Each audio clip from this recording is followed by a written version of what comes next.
Have you ever seen an alligator juniper resin table? Well, now you have. Do you want one too? Follow me and lass uns anfangen. There's dirt on my hands, strong like a tree. There's roots where I stand. Over a year ago, I went on a road trip to Arizona. And of course, I had to make a stop as I saw a live edge wood shop on the side of the road. It was literally calling my name, I swear. I ended up buying a few pieces of live edge lumber because they were on sale, and I just couldn't say no to a good deal. The rest of the road trip was a bit uncomfortable since the live edge slabs are pretty big and took most of the room in the SUV, but well worth the pain. Since my plan is to build a river table with the live edge in the middle, I cut the piece in half. Then I used my router sled to flatten it. As you can tell, I had stored away my flattening jig, but it's super simple to reassemble. It also stores away in a super small area. If you haven't checked out a video of how I build it, I will link it in the description below. The best part about it, it was super affordable to build.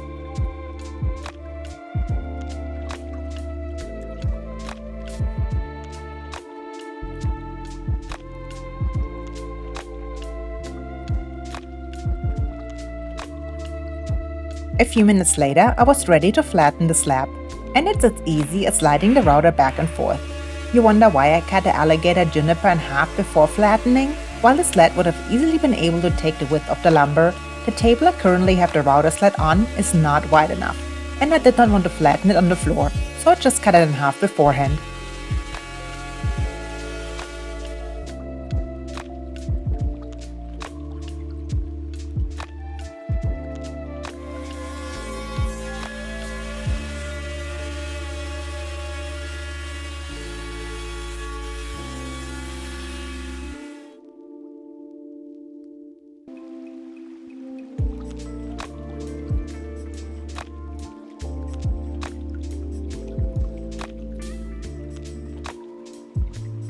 What a beautiful piece of lumber.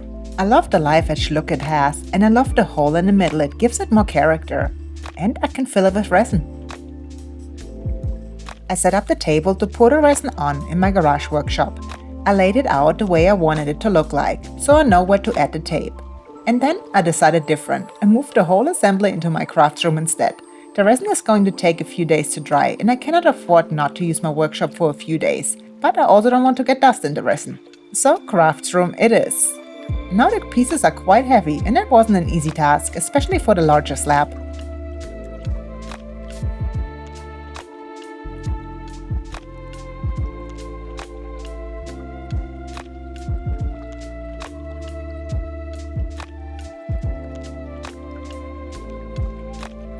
I cover the table that will be the form for the resin pour in tuck tape, so the resin will come off after it's dried and not stick to the form. After all, we wanted to stick to the lumber to create the table, and not to the form itself. To create the form, I used pieces of lumber on the ends that are covered in tuck tape as well. I glued those to the bottom of the table, and then I glued them to the live edge slabs as well. And now, drum roll!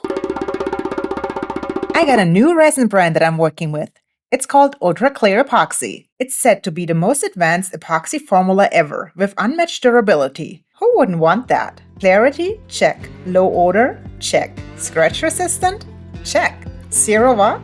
Check. And it's made in the USA. What? Does this mean I can ditch my respirator? Anyways, let's give it a good stir and let's have some fun with it.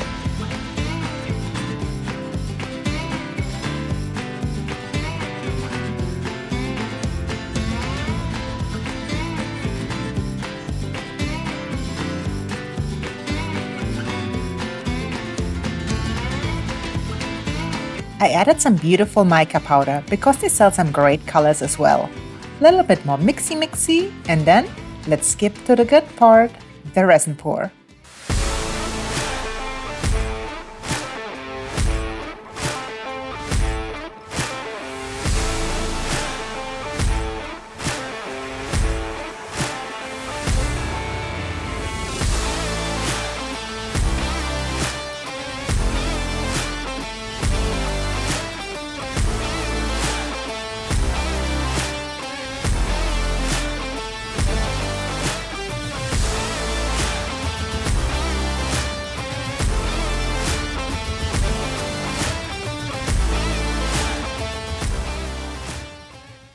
And after all this fun, the work begins. It was time to flatten the table.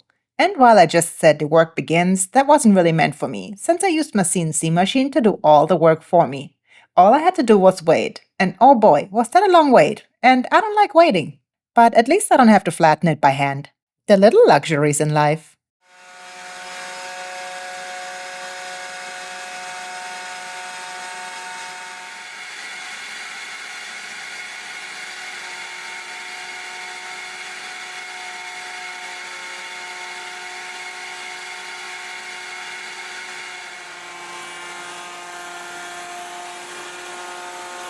Once one side was done, I flipped it over and did the other side. And then it was time for me to actually put in some work. I had to sand out the lines the router bit left. But I mean, that's fun, right?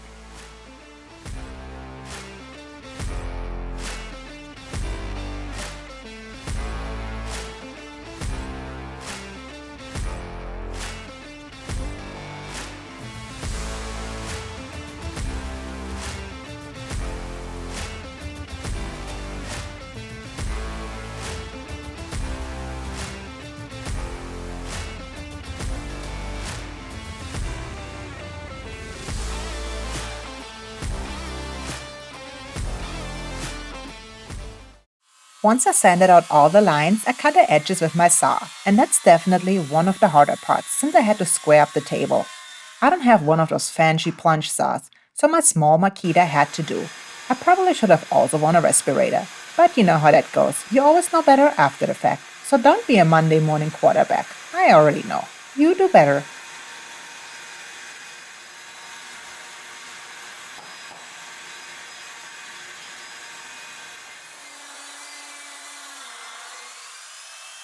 Also, make sure you always keep your batteries charged. Now I gotta say something. So I have at least 6 Makita power tools. And while I really love them, 2 of my drills broke, which is really upsetting because I need them daily. Maybe it was just past their time and I expect too much of them, but I'm not happy with the fact that they are dead now. So I was thinking, instead of replacing them with Makita drills, should I maybe try Milwaukee? Do you have any Milwaukee power tools? I don't own one, but I was thinking the red might look really good in my workshop. Leave me your thoughts in the comments below.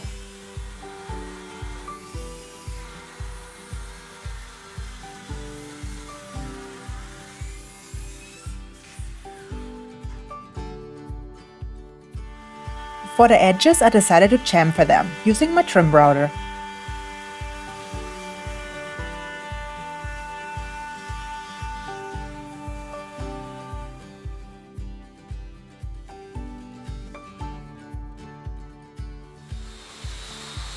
I sanded the resin part of the table down to 320 grit and the wood part to 240. Don't go too low on the wood because most finishers want the surface to be a little bit rougher so the wood can soak in the finish. For the legs, I kept it simple and just ordered some metal legs off Amazon. I thought they would look great.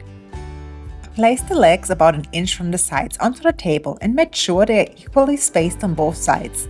The legs do come with some black long screws, but I'm not a big fan of using screws to attach table legs. Inserts are the way to go, so I drilled the holes to add them to the table.